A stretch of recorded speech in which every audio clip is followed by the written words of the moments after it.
মুমিনদের কাছে এসে মালাকুল মাউত একজন যুবকের বেশে সাদা ধবধবে জুব্বা পরে সুগন্ধি মেখে মুমূর্ষু ব্যক্তির শিয়রে বসে বসে বলে, ইয়া আইয়াতুহান নাফসুল মুতমাইন্না, হে প্রশান্ত আত্মা, উখরুজি ইলা মাগফিরাতুল্লাহি ওয়া রিদওয়ানি, আল্লাহর ক্ষমা আর দয়ার দিকে বের হয়ে আসো।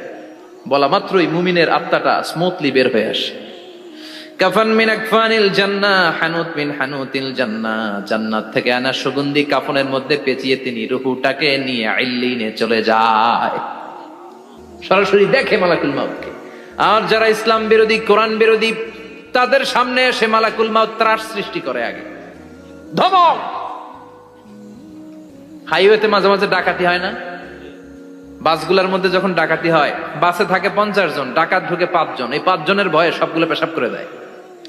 কারণ ত্রাস সৃষ্টি করে। এসেই চাইনিজ কুড়াল দিয়ে আগে কুবায় দেয় 4-5 জনের। রক্ত দেখে কি দেওয়ার সব আগে রেডি করে রাখে। মালাকুল মাউত এসে কাফের নাস্তিক মুশরিকদের সামনে সেরকম একটা ত্রাস সৃষ্টি করে।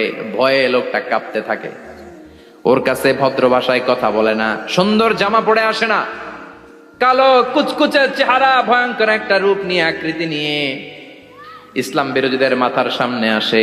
দুর্গন্ধযুক্ত চেহারার দেহ নিয়ে ধমক দিয়ে বলে, ও পাপাত্তা, ইয়া আইয়াতুহান নাফসুল খাবিসা উখরুজি ইলা গাদাবিল্লাহ, হে পাপাত্তা, আল্লাহর রাগ, ক্রোধ আর গজবের দিকে বের হয়ে আয়। মুমিনের আত্মা বলার সাথে সাথে যেমনি মুমিনের দেহ থেকে বের হয়ে জান্নাতি কাফনের ভেতরে ঢুকে, কাফেরদের আত্মাও কি এরকম তাড়াতাড়ি বেরোতে চায় নাকি?